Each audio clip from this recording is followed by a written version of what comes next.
Have you ever wondered why lovers all over the world celebrate February 14th? Why roses are red? Why hearts are everywhere? Why someone whispers, "Be my Valentine"?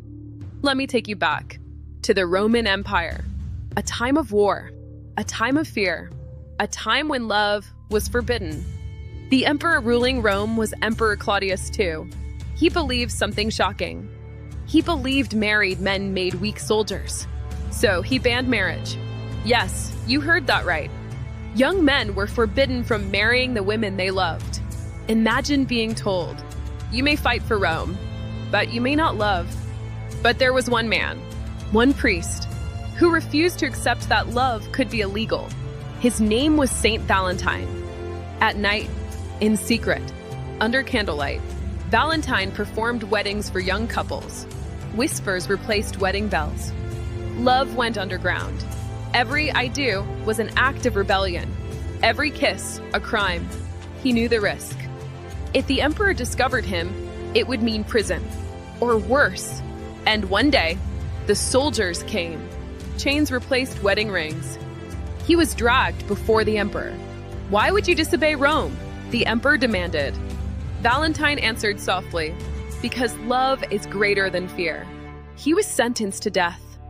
But even in prison, even waiting for execution, legend says he wrote one final note, signed simply, "From your Valentine." On February 14th, around 269 AD, he was executed. But something powerful happened. The empire that tried to kill love failed. Centuries later, the world remembers not the emperor, but the man who defended love. Today, couples exchange roses. They share chocolates. They post photos. But beneath all that, Valentine's Day is about courage. It's about choosing love, even when it costs something. Because love is not just a feeling. It is a decision, a rebellion, a stand. Allow me to be honest with us, ladies. The man who buys you the most expensive Valentine gift is not always the man who loves you the most. Some men buy gifts to impress you, so that he gets something you know. Some men buy gifts to silence guilt. Some men buy gifts to compete. And some men buy gifts because they truly care. But here is the uncomfortable truth. A man who buys you diamonds, but disappears emotionally the next day, or after getting what he wanted, has not given you love. He has given you theater, heartbreak, and disappointment. And theater is loud, love is quiet. Some women say, if he wanted to, he would, yes. But if he truly wanted you, he would show up consistently, not just on February 14th. Valentine's Day is a spotlight, but relationships are built in the dark, on random Tuesdays, on stressful Wednesdays, on broke months. So here is the real question. What is your opinion on this? Please comment below, like and share.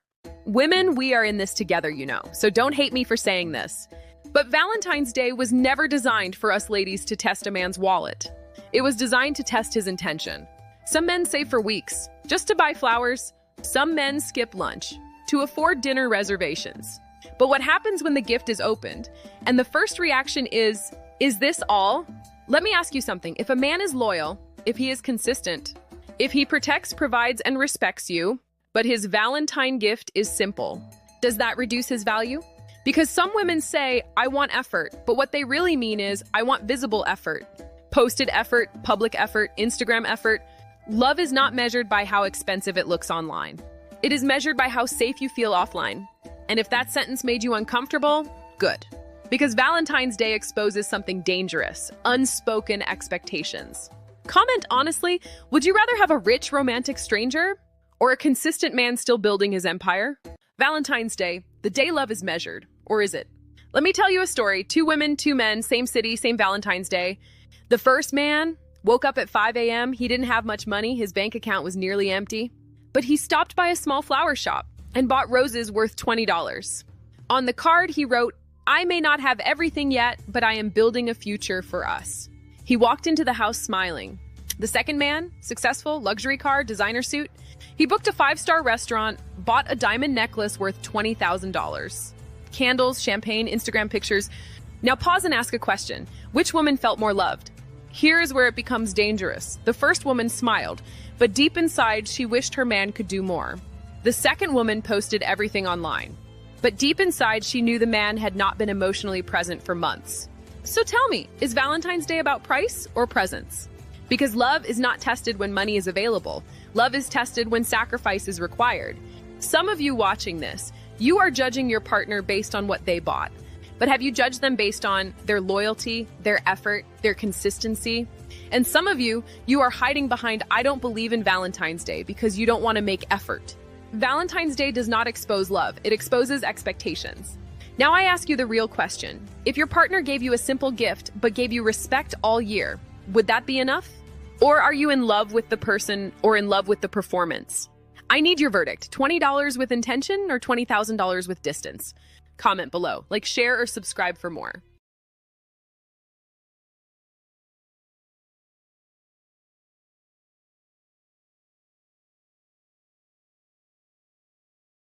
But some of you are not in love with your man. You are in love with how he makes you look. The flowers, the restaurant, the social media story, the caption, "Best boyfriend ever." But when the camera is off, is he kind? Is he patient? Is he disciplined? Is he building something real? Because if Valentine's Day is the only day he shines, you are not dating a leader. You are dating a seasonal performer. And if your love depends on how loudly he proves it publicly, then maybe you are not in love either, you are competing. Valentine's Day does not reveal who loves harder, it reveals who expects louder. Now I need honesty. If the gifts stopped, if the posts stopped, if the show stopped, would the love survive? Comment below. Let's judge this together.